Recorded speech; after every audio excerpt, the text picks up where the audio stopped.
الحمد للہ رب العالمین۔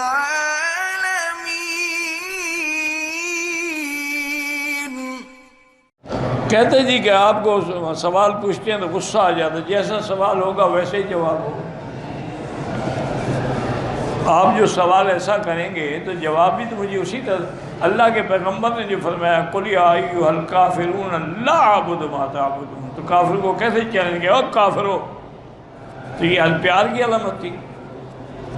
اللہ نے قرآن میں کہا ہے کہ وہ میرے نبی کا جو دشمن ہے عُتُلٍّ بَعْدَ ذَلِكَ زَنِيمٍ، سرکش بھی ہے اور ولد الحرام بھی ہے، قرآن میں ہے۔ پھر اللہ نے بھی غصہ کیا۔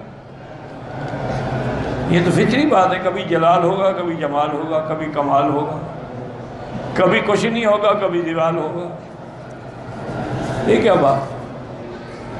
ایک آدمی آیا حضرت مدنی کی خدمت میں، تو اس نے کہا کہ حضرت میں پہلے گیا تھا تھانہ بھون بیعت ہونے کے لیے حضرت تھانوی کی خدمت میں، لیکن وہاں تو ایک ایک بات پہ حضرت ڈانٹ دیتے ہیں، بڑی سختی کرتے ہیں، اور یہاں میں آیا تو یہاں تو بس ہر وقت محبت ہی محبت ہے، آپ خود چائے بنا رہے ہیں، خود چائے پلا رہے ہیں، خود بٹھا رہے ہیں، خود اٹھا رہے ہیں۔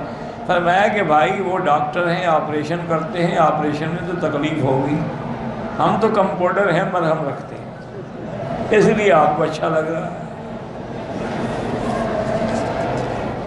مجھے وسوسے سے پریشان کرتے ہیں آخری صورتیں جو ہے نا، قُلْ أَعُوذُ بِرَبِّ الْفَلَقِ قُلْ أَعُوذُ بِرَبِّ النَّاسِ، ہر نماز کے بعد 3 دفعہ پڑھ کے دم کر کے سارے بدن پہ پھیر دیا کرو۔ ایک عورت ہے بھی شیعہ، ایک بچے کی ماں ہے، طلاق شدہ ہے، اس سے شادی نہ کرو، بس بہتر ہے۔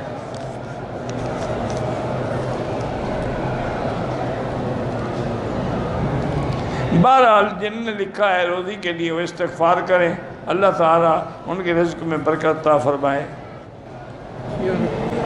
اولیاء اللہ کی مزار پہ بالکل جائیں اور اولیاء اللہ کے لیے دعا مانگیں کہ اللہ ان کی مغفرت فرما، یا اللہ ان کی قبروں کو نور سے بھر دے۔ ان سے نہ مانگیں، ان کے لیے مانگیں۔ آب زمزم سے غسل کریں، پانی ہے غسل کر سکتے ہیں، لیکن بہتر یہی ہے کہ نہ کریں، پینے کے کام نہ لگائیں۔ چائے بھی نہ بنائے اور پانی ختم ہو گیا دنیا میں، ویسے تو جائز ہے، زمزم پانی ہے۔ حضرت اسماعیل علیہ السلام غسل بھی اسی سے فرماتے تھے، کھانا بھی اسی سے پکاتے تھے۔